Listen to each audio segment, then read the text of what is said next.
Hello and welcome to Guild Wars Players News, the podcast where we take a look at Guild Wars game series news and talk about content on our site, Guild Wars Players. I'm Sithrith, and today we have Draculetta. Soja! No. And today we have Thalros. Refrain? That's what I was hoping I guess I you'd don't say. need to do that anymore. No. Have someone put I'm the back. foot down. I can put the foot down. And today we also have special guest Sarah, who we've talked about loads on this show. We've talked about her tons. And basically we first met her as a guest on Lotro Players News. We kept in touch with her via Twitter, and then once everybody kind of started getting into Guild Wars 2 with all the sales, she started playing as well. And we spent a lot of time with her in-game dungeoning and PvPing and playing a lot of Fashion Wars 2. So hi, Sarah. Hello. So tell us about the characters that you play, Sarah. I play three main characters, I guess. I've got a bunch of alts as well, but I've got a Silvari Ranger. That's what I do most of my PvPing on. And then I've got a little Asura Necro, and that's like my Fractals and Dungeons character. And then I've got a Chardian that I do general PvE stuff with as well. So yeah, those are the classes I'm most familiar with, but I've dabbled in some other stuff, Mesmers and Engineers. So yeah. And lots of Fashion Wars. So much Fashion Wars. Oh my god. I don't even know how many makeover kits I've used on my Silvari. Oh my gosh, yeah. I am in the same boat. But we'll talk about more total makeover kits later. So this week we had on July 7th, we had a new update. It came with a lot of different bug fixes and balance tweaks to the previous patch we got from the Lion's Arch update. Because there were some things that got, there was an engineer trait line that got entirely disabled for a bit because it was just, I guess, OP or something. So they fixed that. Elementalist got some tweaks, Guardian got some tweaks, Necro also got quite a few tweaks, and so did Ranger. They have also tweaked a little things in PvP. So basically, if a player gets disconnected in an unranked or ranked arena, it'll give a little disconnected link icon in the scoreboard, so you know that they've disconnected and not just rage quit the match, which happens. They've also adjusted the health of NPCs in some of them, so that's pretty cool. And it's mostly a lot of bug fixing. There's also a new World v World event going on from July 17th to the 24th called Golem Rush, where siege golems are better, faster, and stronger. So basically, all siege golems in World v World now deal 100% additional damage to other golems and players, which is kind of crazy. And also, all siege golems in World v World will move at 100% additional movement speed. So if you've ever wanted to get into World v World and want to see some crazy golem stuff going on, that is the time frame to do it. Also, news this week, we have a Stronghold and Revenant test weekend that's coming up. If you pre-purchased Heart of Thorns, you will be able to play a Revenant. Now, this is kind of weird, and I'm not 100% sure if on the wording, I'm not 100% sure what they mean. Basically, if you've pre-purchased Heart of Thorns, you have access to all these closed betas, right? Well, you're going to be able to play a Revenant, and the wording says that you'll be able to test it in PvE, PvP, or World v World in the existing Guild Wars 2 game world. So I guess that means that there's going to be Revenants running around in the live game, right? That's how I took it to mean. That's pretty crazy. And I feel like that has a chance to break things. Oh, that's going to break significantly. so many things. I feel like especially with PvP, I'm a little bit surprised. I'm like, okay, I want to test it out in regular PvE, see what it is to level it normally and test that. But in PvP, throwing them in there is going to everyone's going to go crazy. It's going to make people who are not playing Revenants mad, I think. But I do wonder, I know they didn't specifically state it, but I know there is like a test server that they have. Yeah, so I'm wondering if this stuff is on live or it's on the test server. Well, in the announcement, it doesn't say anything about getting the separate client. They are having a World v World test right now while we're recording, actually, on that separate client. for the new World v. World Borderlands. But for this announcement, they didn't say anything about getting a separate client or anything. Right. I was totally confused on it too, and I thought the same thing you thought. So I guess there's just going to be heaps of Revenants running around this weekend. And it's going to be weird. It's going to be weird. Yeah, like in PvE, yeah, I don't feel like it matters that much because it's just like they just run around, do their own separate thing. But I feel like in PvP, the most, and World v. World to a lesser extent, it's gonna be very unbalanced, I would think. Oh, for sure. Unless this has been tested internally way more than we think. We'll say that's always possible too. That's what I would hope is the case here. But it's still a little bit unconventional, a way to test a class to just throw it into, normal game world for a weekend. Like, I've never heard of that before. So I think a lot of people are kind of, is this for real? Is this really what they're doing? Yeah. It's gonna be interesting. I mean, unfortunately, I won't be around the weekend to try it out, but I'm looking forward to hearing reviews and finding out what the experience is like for the players lucky enough to play the Revenant and play against the Revenant. Yeah, I picked up Ultimate Edition this week, so I will be trying out the Revenant, and I think I might be streaming some Revenant gameplay on Sunday this weekend. So if you're interested in that, I'll probably be tweeting about it later. And, knowing me, I'll probably be doing some PvP, so, that's a thing. So besides the whole Revenant weirdness, this weekend we're also getting another Stronghold thing, but instead of just 24 hours of Stronghold, it is a whole weekend. This weekend for the Revenant and Stronghold is going to be from July 10th to the 13th. And basically, they've gotten some feedback within these past Stronghold beta events where people didn't want to only do Stronghold, and it'd be nice, now that we have this very, very different PvP mode, to be able to choose if they want to do Stronghold or Conquest matches. So they have put in a new kind of thing in the UI to be able to choose between playing Conquest or Stronghold game modes. So that's going to be up this weekend. That sounds like it's not just for pre-purchases of Heart of Thorns. It is for everyone, like the previous Stronghold beta tests. So that's cool. Although I assume there will also probably be Revenants in Stronghold matches, so watch out for that. But yeah, I'm pretty excited about Stronghold. I'm always very pumped for Stronghold. And yeah, so that's this weekend. And then also this week we got another blog post on a developer spotlight. This one is about Sean Hughes, and Sean Hughes is the game designer, and he does a lot of event design, it seems. So he's worked on, of course, new Heart of Thorns. They're working on a whole bunch of very different kinds of events in Heart of Thorns, and so he's responsible for that, tying in the Hylek and giant beetles, apparently. So if you want to, learn a bit more about the developers that are working on the game, go check out that article. It's on the Guild Wars 2 site. So that's about it for game news this week. There's not a whole lot. There's not even anything new in the gem store this week, right, Drac? It's pretty unusual. Not that I could find. I looked and I did not notice anything. So nothing new, nothing on special that I could see. So no, nothing in the patch notes or anything. They're concentrating on the beta test stuff, I guess. I guess so. So I guess we'll have a lot to talk about next week about all that. But for now, it's just kind of a slow week, which is good for me. But yeah, so we'll move on to Guild Wars Players News. This week we're doing another giveaway. Last time we did an Ultimate Edition giveaway. This week we are giving a Heart of Thorns Standard Edition giveaway, to whoever comments. Well, not to whoever comments, but if you comment, you're in for a chance to win a Standard Edition. So if you're a new player, this gives you a chance to be totally caught up on all the game stuff. You'll have the base game and you'll have the expansion. If you're a current player and you get this, you will obviously get the Heart of Thorns expansion and a character slot if you started playing before January 23rd of this year. So that's pretty cool. So if you're wanting Standard Edition, go to our site and comment on the Standard Edition giveaway post, and you might just win.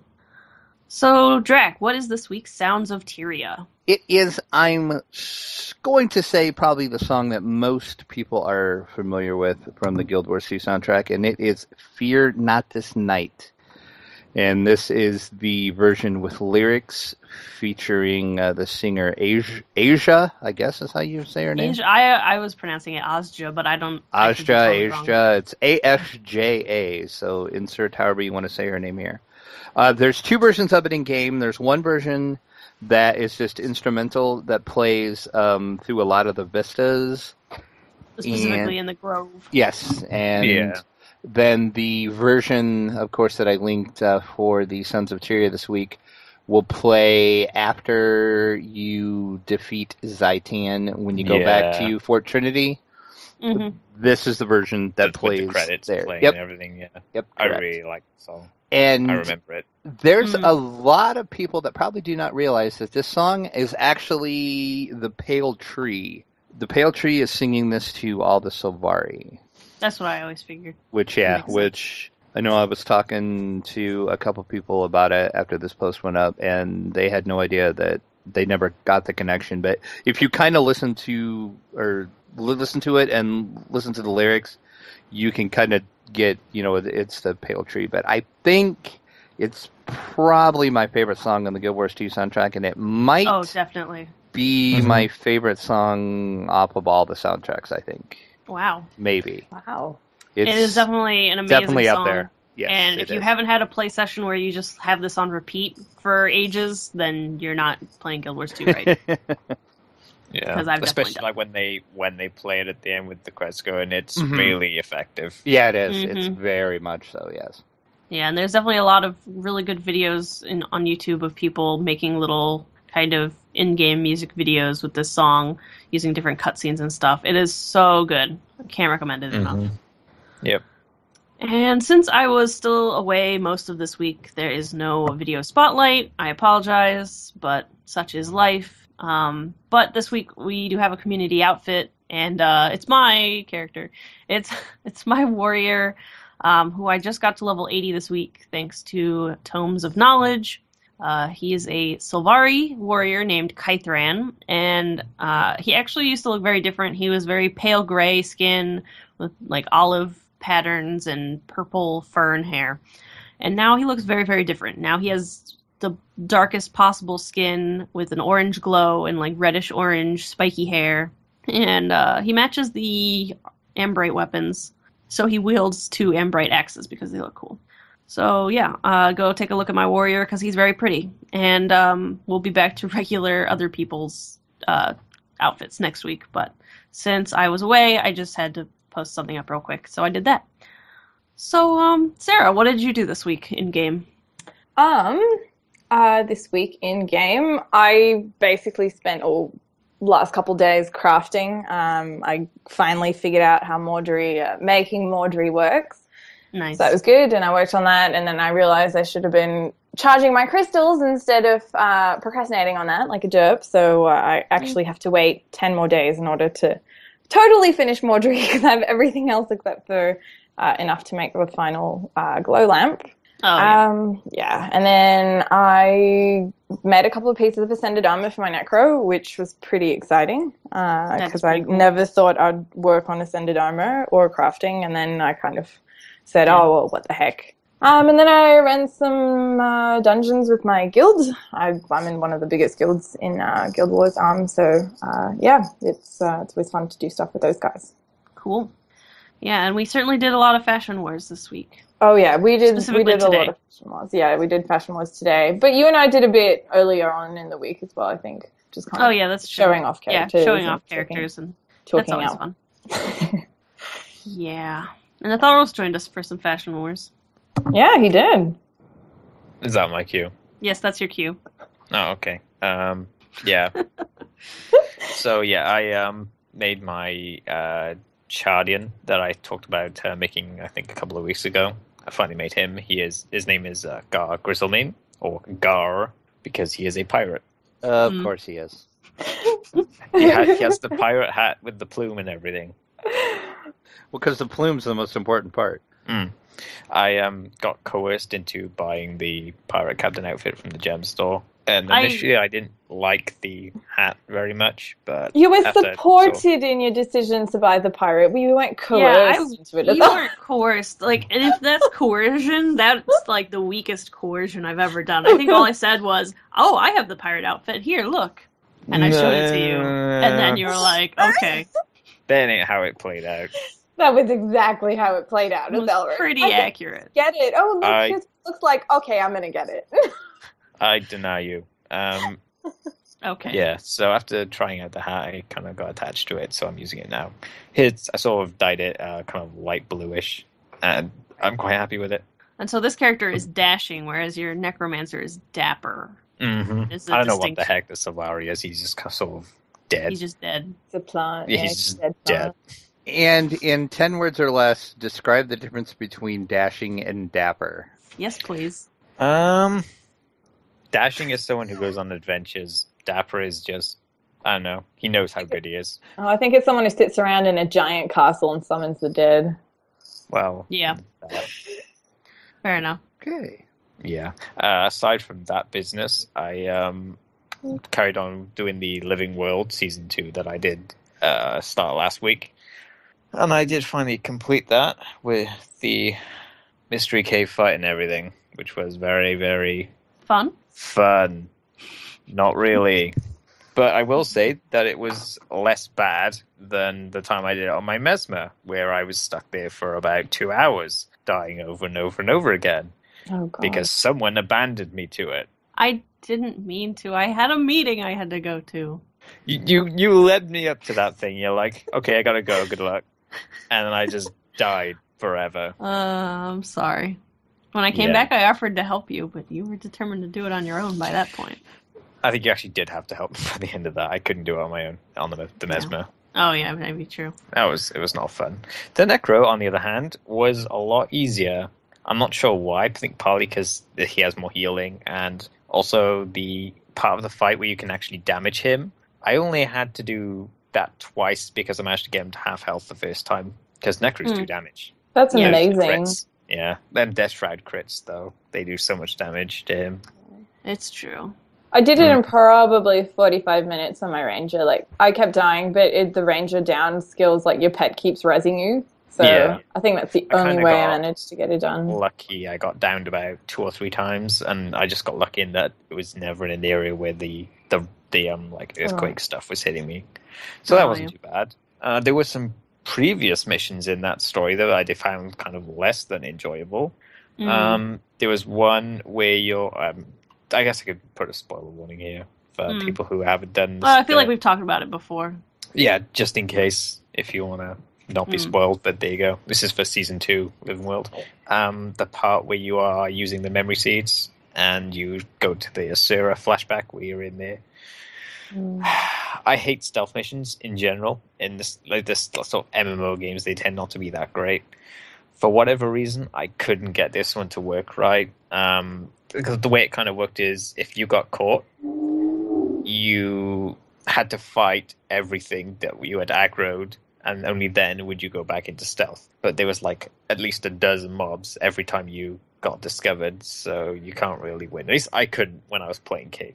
Maybe I was playing her wrong, or maybe she's just weak. I don't know. But I stopped trying to stealth. I literally would just go up to a mob and hit them, and then just fight everything. I couldn't. I hated that. It was so horrible. The mechanics on that rubbish. Knock that one guy out, and he has the shield on him and stuff. Yeah. That was the bit I got stuck on, and I died a lot. All my armor broke, even though I wasn't playing as myself. But yeah, that was less than fun. The other one was probably the Glid Slayer set of bosses. God. Yeah. Which, after I finally figured out how it works, wasn't too difficult, but it was very slow and boring. Especially, I think it was the Shadow one, where you can only damage him by picking up that thing that makes you 1 health, and then running into the other thing, and then you damage him, and you have to do that like at least a dozen times to kill him. It's so boring. It really is. It's a lot. I find that most of those living story things, if you have even one other person there to help you, it goes along quite a bit faster. It's meant to be done with more people. Yeah. Sure. Especially Glint Slayer, like that whole instance is very the mechanics are terrible for a solo player. I don't know. Yeah, Yeah. especially Mets. Mhm. Obviously, Necro don't die, but Right. yeah. Living World, obviously, haven't finished it completely now. It's people say, or at least I hear a lot, that it's meant to be like the good part and the personal story is kind of bad. I kind of find it the reverse, to be honest. Yeah. I found the personal story had a lot more solid story in general. It just, I don't know, and the mechanics were less irritating. It just kind of seems like with the Living World, every single encounter or fight you have, they try to make it like unique and complex, and they kind of do that thing where they focus so hard on making it unique and complex that they forgot to make it fun to actually do. Right. I Yeah. don't know, that's my take on it. Also, as far as the companions go, Destiny's Edge 2.0, I guess. Bram's Anorn, Time is an annoying Bram's child Anorn. and a Desura. Yeah, he's annoying. I can't really say anything about that. Yeah, Time is a Desura and a child, so doubly annoying. Oh, snap. Oh god. I can't help how I feel. Yeah. Was it Casimir and Marjorie. Yeah, the fact that I don't remember their names is evidence of that. They're kind of it grates. They kind of lay it on a bit thick. I'm not opposed to like romance or stuff in MMOs like type stories, but kind of maybe not. The dolls and the darlings and the. It's not to mention the freaking hiccuping, but I feel like Guild Wars 2 generally isn't great about romance. Like, I feel like they do that with all of the romantic, like with Fallon always calling Kate Dearheart and all that, and well, we don't all get me know started how on Logan Fallon and feels Keith. about. Don't We all get know me how started. we all know how Logan feels about Queen Jenna. He's like just romance in general in Guild Wars 2 is just over the top and Subtlety. obnoxious. Yes. Yeah, I'll be on Fallon and Keith in a second. Oh, If sure. I I'm have sure. a rant about that. Okay. Yeah, they let it on a bit thick. Rox is fine. I got no problem with her. She's not like hugely dynamic, like there's so much going on with it, but she's interesting enough to be interesting and not obnoxious in pretty much any way. If she's Right. freaking looking with her giant eyes, but yeah, she's fine. Yeah. I got no beef. Yeah. And yeah, She's also like the most useful NPC in the whole game. yeah, I noticed Yeah. that. She actually Yep. reses me, which some of the other characters don't for And she some does reason. fair DPS because Ranger. Mm-hmm. Yeah. Yeah. So Fallon and Keith. Yeah. I Here we go. think what they should have done is actually maybe show us something where Fallon isn't evil and obnoxious and arrogant and completely unlikable. Because from all you see of her, there's no appealing part of her at all. You're like, how can Keith not only tolerate her being around and actually like her enough to be in love and stuff, even to the point of knowing she's evil and still wanting to? It's like, I don't get it. I really don't. It makes no sense to me whatsoever. It just makes me think Keith is kind of dumb. Because the heart wants what the heart wants, that's all right. It makes no sense. There's nothing. I mean, okay, so here's the one appealing aspect of Fallon. She has good fashion sense. I mean, she's kind of okay looking. I don't know. I mean, Kate kind of. Yeah. She can do better. Her clothes look nice, is what I'm saying. The annoying thing too is like when you're in the flashback, they try and kind of show that she had a point, and in a sense, she did. Like, there's this thing with how the Pale Tree is always trying to make every Sylvari this like good little Sylvari. I think it was like make every Sylvari a flower and not a weed, that sort of thing. Even though they're supposed to be like brothers and stuff like that, there was that sort of thing they had going on. So she's complaining that they're always trying to make him live by the code of like Ventari's tablet. Right. Which is fine. That's what the Soundless do. And they somehow managed to do that without killing people and torturing people and kidnapping people. And committing genocide. Exactly. Like, she sort of turns into the complete thing that she was complaining about the whole time. Yep. It's just stupid. Not to mention Wynn's kind of stupid too, actually. She's like, hey, you person that's kind of threatening me, I'm going to tell you exactly where I'm going. See ya. And that's why she dies. So is the moral of the living story that all firstborn are dumb? Except for Traherne. Except for Traherne, because he's amazing. Traherne. I feel like he got all the good things, and the rest of the firstborn were kind of shafted. Oh wait, Pale no, Tree, I forgot. There's also Malamedes, who you only get to talk to a little bit if you're a Cycle of Night Sylvari. He's pretty cool. I'll take your word for it. But Yeah, Traherne is believe me. best, Sylvari. Well, I'm not going to argue with that. I Yeah, love like Traherne. even in the flashback stuff, he's still good. Yep. He's a little... I feel like he's maybe a little stuck up in some of the flashback bits. Naive, maybe. Naive, yeah, that might be good. Which makes You can put sense. He Yeah. can tell he like sort of learns stuff after his time in All on One Arch, which you would, presumably, Well, considering it's not the presumably. nicest place.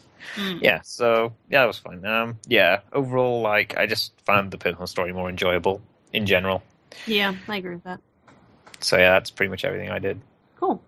So, Drek, what did you get up to this week? I did absolutely nothing in game this week. That's so disappointing. I know. I had another crazy busy week, and plus, right now I'm trying to get ready for Gen Con, which is in 19 days. Oh boy. So I'm trying to do a bunch of work for that to get some stuff done, so I can get ready to go to that. And yeah, And talk to Felicia Day. and she's not going to be there this year. I'm bummed Oh out. no. I know. I'm bummed out.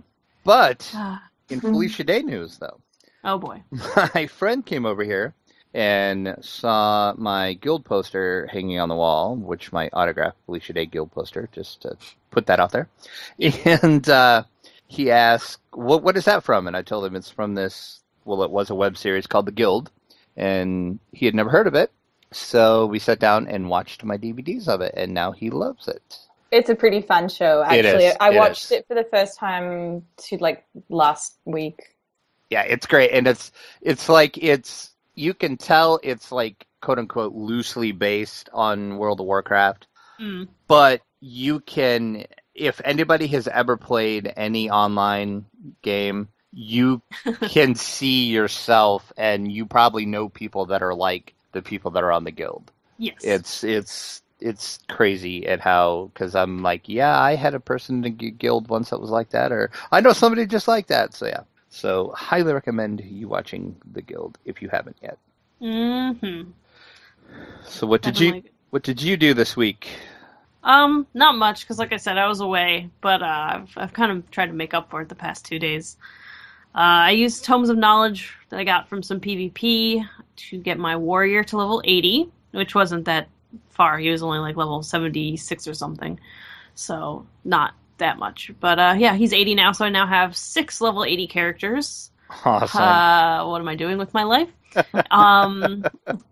And yeah, I did a fair amount of PvP yesterday afternoon, and I hate playing against minion mancers. They're the worst, and I hate them forever. Like, because it's a double whammy. I hate looking at the minions, and they're just so powerful now in PvP. Really? That I get instantly locked Minion down and Mances are killed. crazy. Ooh, I might They are have to PvP with my super effective. Necro. Yeah, I'm looking into finding a hybrid Minion Mancer build, because they're just so OP right now, and it's pretty Ridiculous. good. It's crazy. I hate playing against them. They're the Yeah. worst. But yeah, I also got the Ultimate Edition of Heart of Thorns, so I could do the beta test this weekend, and so I could get some extra character slots and gems. So I made a Char Elementalist, because ideally, one day, I will have a Char and a Sylvari of every class, maybe. Although, like, realistically, I know I only play about, like, maybe 3 classes regularly, but I don't know, I just love creating characters in this game so much. So much. It's so good. So I made a Char Elementalist named Kaelus Windcatcher. He's pretty cool, if I do say so myself. You know, they do say the first step is to actually admitting you have a problem. Well, I just did, didn't I? yes, you did. So good for you. Thanks, Drac. I appreciate it. I appreciate your support. So now I have 1 extra character slot. I'll get another once they add in the character slots for people who pre-purchased Heart of Thorns and started playing Guild Wars 2 before January 23rd. And also I have the super tempting beta character slot sitting there, the little beta sticker on it for this weekend. But that's about it. And then, yeah, of course, we spent some time on our chars dancing in the Black Citadel before the show. Yep. Looking awesome. That was pretty fun. Yep. So, we don't really have a lorebook entry this week, but we do have a Guild Wars 2 Academy this week. And we decided to ask Sarah, what's something you wish you knew as a new player that you know now? I think the biggest thing I wish I'd known when I started playing Guild Wars was that there's lots of stuff that you can do. I know that, when you start out, you're getting the hang of things, figuring out how to get around, what your skills do, how, leveling up, your traits, all of that. But I exclusively leveled my first character on map completion and personal story, and that was hell. I got a character to cap in less than 2 weeks because I'm insane. But it got really stale very quickly and quite boring. Yeah. And I honestly wish someone had told me, PvP exists and World v World exists and you can get involved in guilds and you can do dungeons and there's just all this stuff that you can kind of find your niche, find stuff you're interested in. I know people who really like crafting, even though, I think they're crazy, but they really like doing that. And so they've leveled characters through crafting because that actually gives you heaps of XP. And then you can kind of, get good armor and then you can do fractals and then, dungeons. You can find people to do stuff with. There's people that are going to have the same interests as you. I know that there's lots of people who are really into the RP community. And then there's obviously, Barbie Wars. And there's just so much to do that it's kind of crazy. Now I log on and I'm like, I don't know what to do because there's just so many things to pick from. And starting out, I really wish someone had kind of let me know that these things all exist and I can kind of take my time and find out what it is that I enjoy doing and, sort myself out that way. So, if you're a new player, just know that you do not just have to map complete and there is almost certainly a community out there for you, whatever it is you enjoy doing. Yeah, that's definitely very good advice. I wish I had started PvPing much sooner because I didn't think I would enjoy it as much as I did. So I feel like the key is just to remember that whatever your preconceived notions about the different game modes are in this game, based on your previous experiences in other games, just give everything a try once. So you don't know, you might end up liking something. I remember when you were kind of like, joking around, trying to get me to PvP. And I was like, no, I'm so scared. What if I screw up? It's going to be terrible. And God, I sucked so bad for the first 2 weeks.